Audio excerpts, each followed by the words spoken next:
All right, we fired up the old Ford. Non-power steering, 1971 F-250, two-wheel drive, Explorer, custom, sport custom. One of the two. Now we're gonna head down and cut a little wood. It's a beautiful day in the neighborhood as far as wood cutting goes. We got that 10-pin sprocket.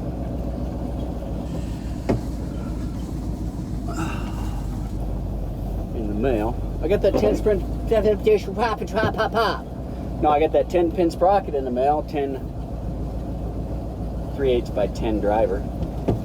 We're gonna go down and put it on that. Well, we put it on that 084 already. We're gonna go test it out in some big ash that I know that's hung up down here. Ooh.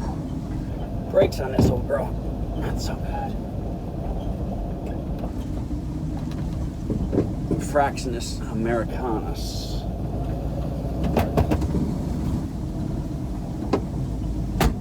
Glove box came open. I'm gonna finish my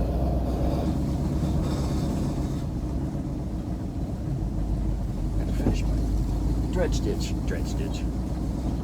My drainage ditch. Oh, we're getting down into the good stuff now. Boy, it's nice out today. This is the type of weather that if you're a freak and an idiot like me, you live for. About 60 some degrees. Leaves are all turning, it's dry. Get down in the woods, make some noise, cut some wood, have some fun. Oh, which way do I want to take? So yeah, I just got that 084 back together. It's been rebuilt. I cut a little bit with it yesterday in some ungodly petrified oak. We're going to sharpen the chain a little bit before we start, just give her a once over with that Stihl tool. Oh yeah.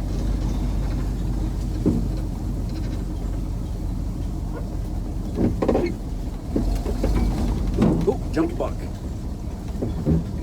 Nope, just a doe. Jumped a deer. Well, there she is. There's that big old girl we're looking for.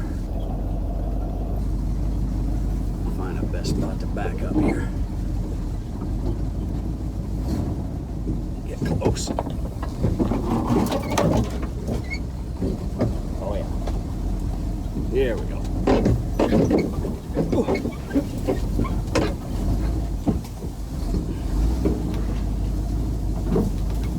We're gonna have to clear a few branches first.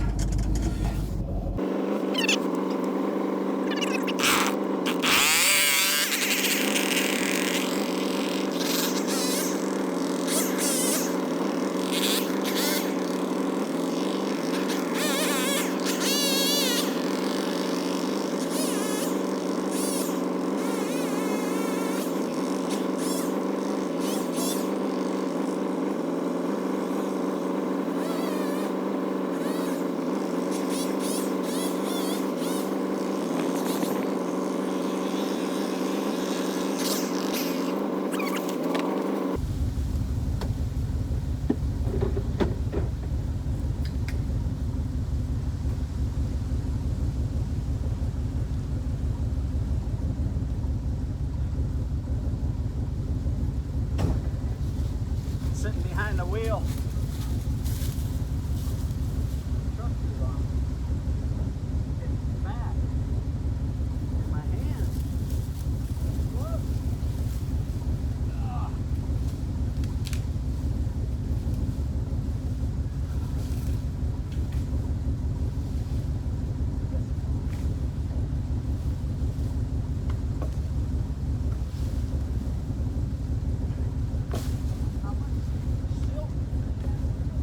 Oak that have been laying down, these big old trunks that have been cut up for, were supposedly for lumber, but they've been laying for 30 years yesterday, cutting with this. Try and get a little bit of that video on, but it shows you, didn't hit the dirt, didn't hit anything. It's just how hard that tree was. I made about 3 cuts, and you can see here, like I said before, yeah, come on, focus. Come on. You see that? Come on. Right there. You see that at the tip right there? How it shines back at you, and it's a dull shine. You can see it on this raker right here, or this cutter right here. Just like you can see how the light shines off that raker. That raker's been hitting the wood, hitting the wood, hitting the wood, and it's been sliding over it like this. That's what sets your depth. Okay? So your depth is set. Where was it? This one. This raker. It slides over the wood, and it's only, you know, I don't know what exactly, you know, a few thousandths lower than the cutter. So, in essence, every time the chain passes through, that's what you are taking off, and it shaves that shaving, just like you were cutting with a planer or a chisel. It's just only allowed to go that far. So it's peeling it the way it goes if your chain's sharp. So see how that shines back where that's been running over? It's the same thing that happens.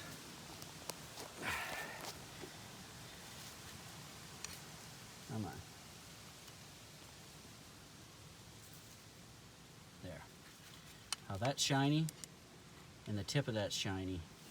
It shows you where the light shines back at you, and it's dull, but it's shiny, if that makes sense. Because you obviously know that's not sharp. So that's not sharp. See where it's not sharp there? And it obviously, the end of your cutter right there. I don't know if I'm going the wrong way or what here.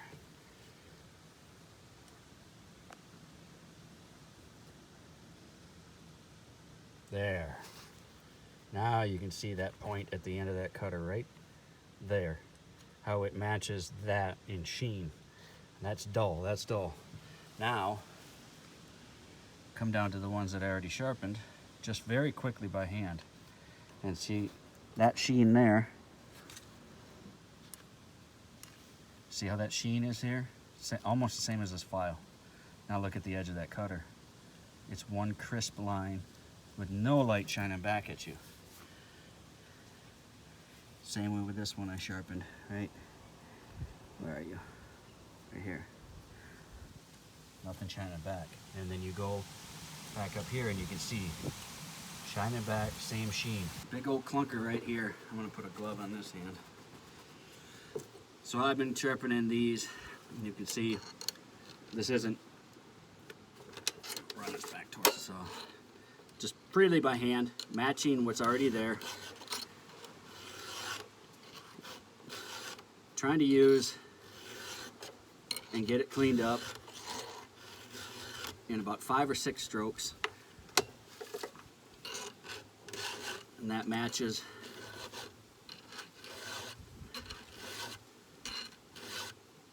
and keeps your cutters mostly the same length, because you'll cut better if they're the same, not only depth but length. So if you had one cutter that's here, get up there where you can see it. So you have one cutter, if you magnified it and said it was this long, and then your next cutter was this long, it creates inconsistencies in your pull, and makes it choppier and makes it cut hard. So we're just cleaning this up. Rotate the file every time. Keep the same angles there. I'm not even taking off enough to require the raker to be dropped.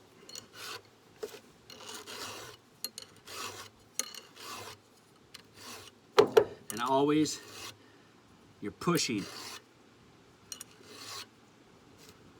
On the push stroke is when you put pressure. Now you don't, this right here does nothing. It only cuts going forward, and all that does is dull your blade and mash in particles of metal that you don't want there. So it's a good habit to get into just pushing and letting go. Push it through, let it go. Push it through, cut your finger, let it go. Didn't even draw blood. And then that gets you trained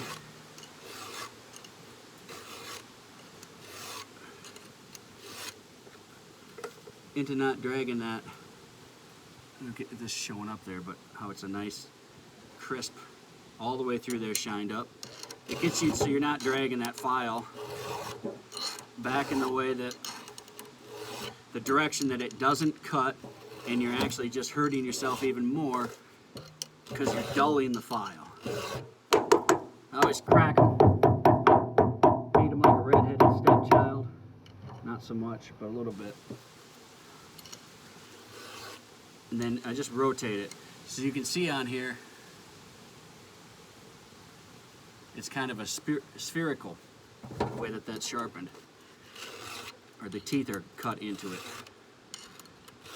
So I just like to rotate every time and knock off the excess. Just gives you a little bit more longevity, because you're never going to get a chain right. The only thing you're going to get right is your frustration with a dull file. Alright, we're going to finish this up.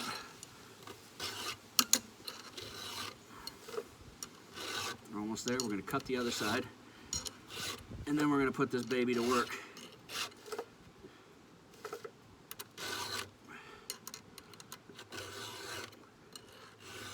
For a while yesterday, the oiler wasn't working, and you can see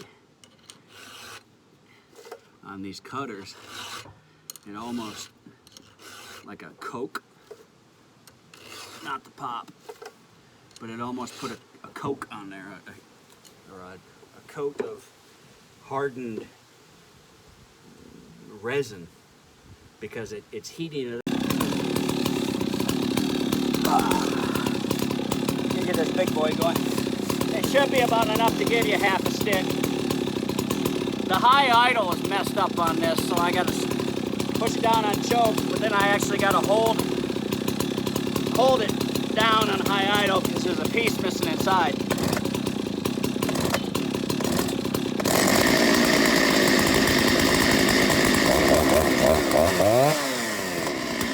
We'll let her warm. We'll let this old girl warm up.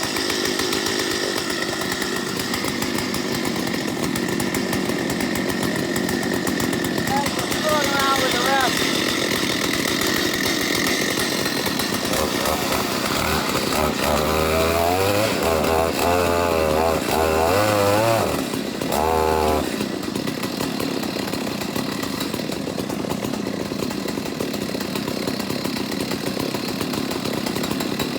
We'll let her coat herself up, work herself up there. Let's get rid of some of these others. Go to 6.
Shot.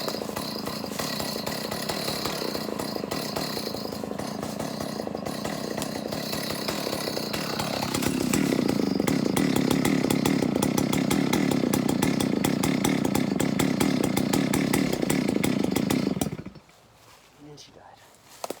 Old gal.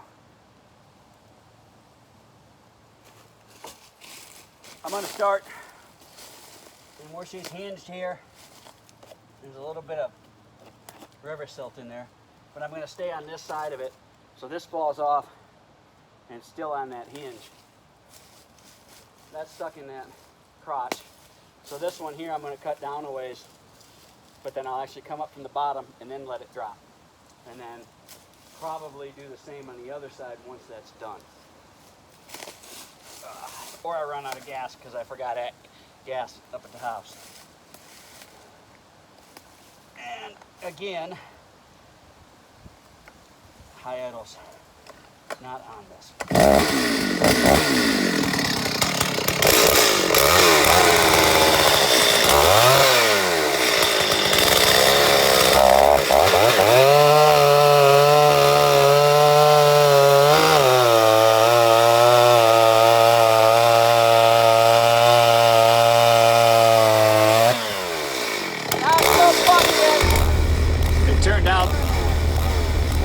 That the entire trunk was a lot more punky and rotted than I thought. You can see by the redness there and the redness of the chips that it's throwing. As soon as I get back down on the top of it. Yeah, that's way too punky. So we'll throw on the company the day before in that extremely hard white oak.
Inside. That saw's a beast, but it's not that much of a beast. It's a little punky, but I'm happy with it. Just to run this damn That's why smart I ass started it for phone. you.